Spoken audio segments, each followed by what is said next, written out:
Hey, how's it going? How's watch? Everything all quiet down here? Well, I just wanted you to say I really enjoyed last night, and since I enjoyed it so much, I dedicated this build to you and just for you.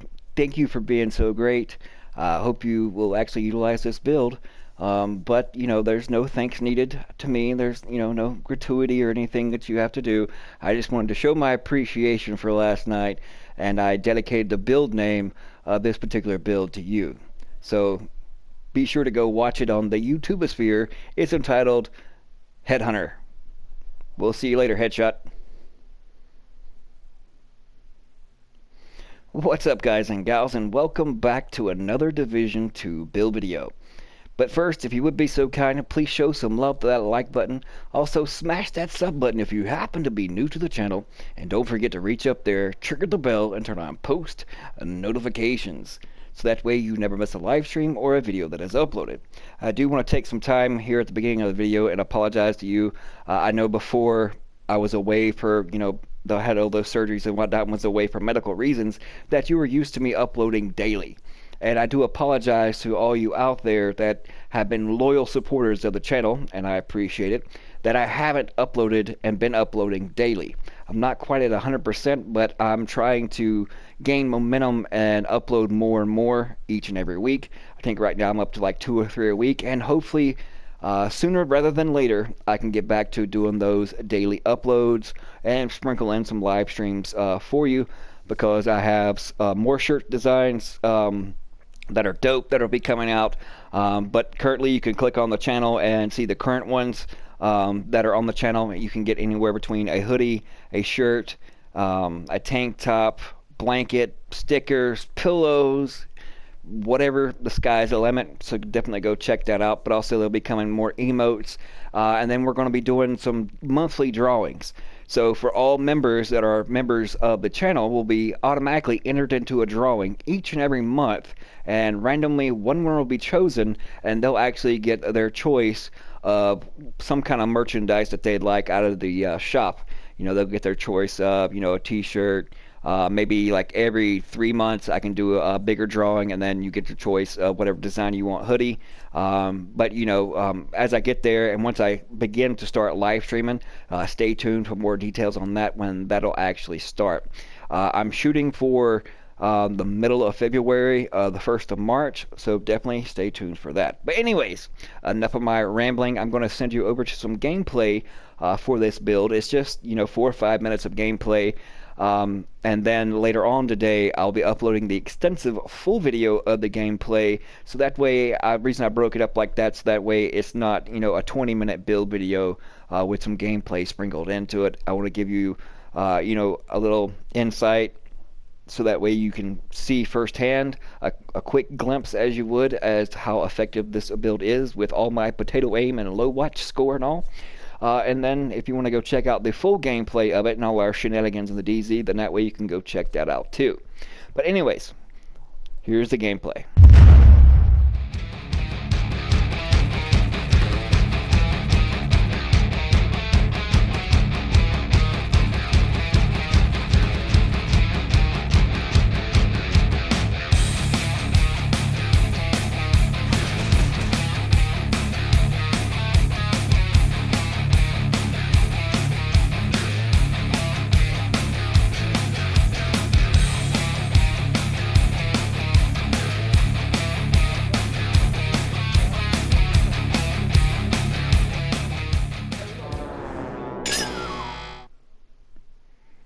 As you can see, even with my potato aim and my low watch score and my mediocre PvP skills, that just goes to show that you don't need all the crutch fest that the Division offers, the cheese fest, whatever you would have it or call it, and still be effective and dominate in the dark zone.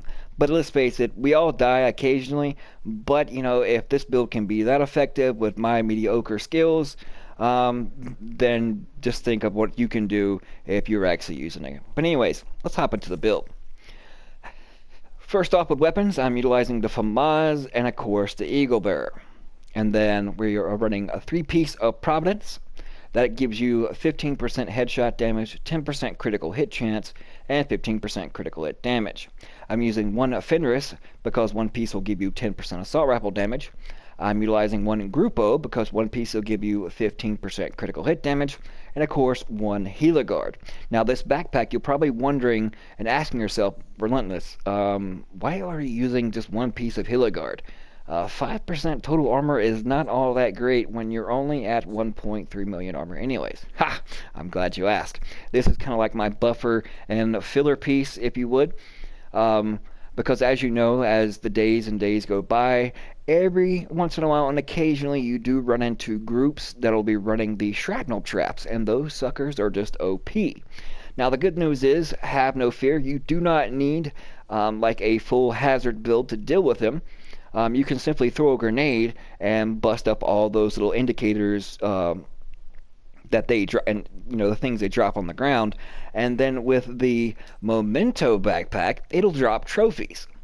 Now the good thing about these trophies is once you blow them up, you can basically push in, or your whole squad can actually push in and get a good advance, because per each individual trophy, and typically you're going to get 4 to 5 trophies out of one of those shrapnel traps, so that way you're going to get increased weapon damage, a lot of bonus armor, and of course, since I'm a DPS build, nobody cares about the skill efficiency.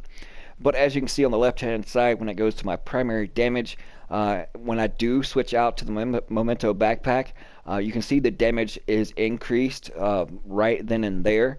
So essentially it's like using a chest piece talent that's giving you 15% weapon damage, but you're not having to proc anything, and then the trophies that fall is just going to give you an additional 5% weapon damage, and then of course the bonus armor, and then for every trophy collected, gain an additional plus 1% weapon damage and plus 1 skill efficiency and 0.1% armor regeneration for 300 seconds. Maximum is 30 stacks.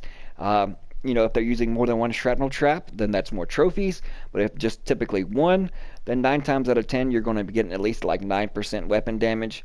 And that's going to put me up to around 1.5, 1.6 million armor. And then, of course, accompanied with the Unbreakable that I'm using, you can really give a significant push when you run involved in that.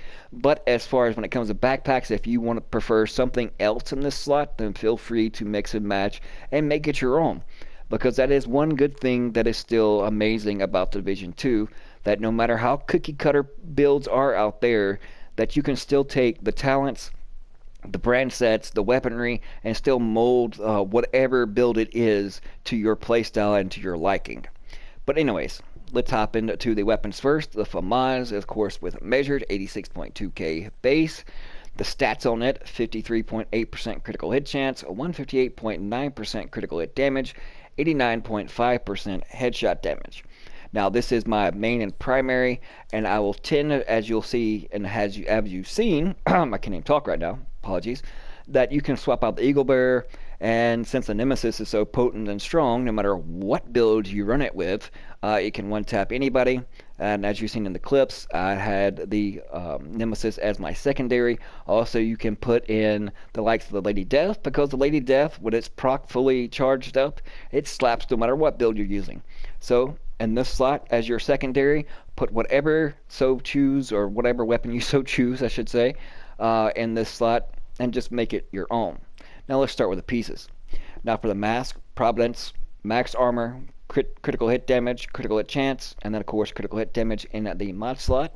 The second piece, armor, then we're going with headshot damage, and then of course critical hit damage.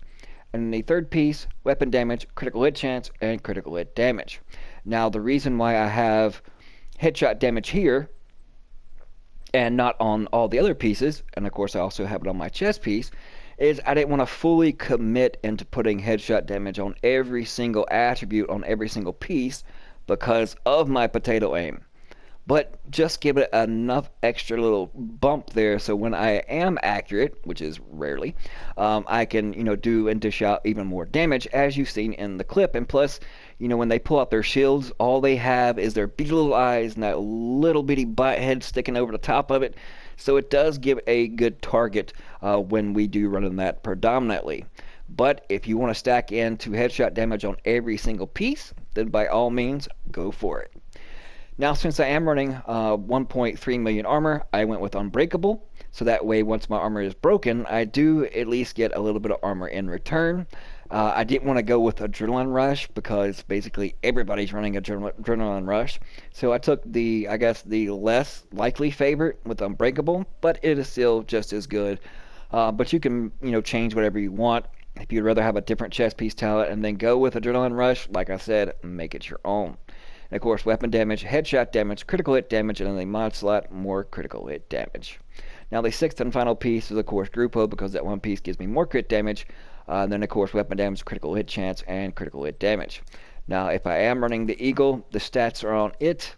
Or as you can see, 48.8% critical hit chance, 173.9 critical hit damage with 99.5% headshot damage.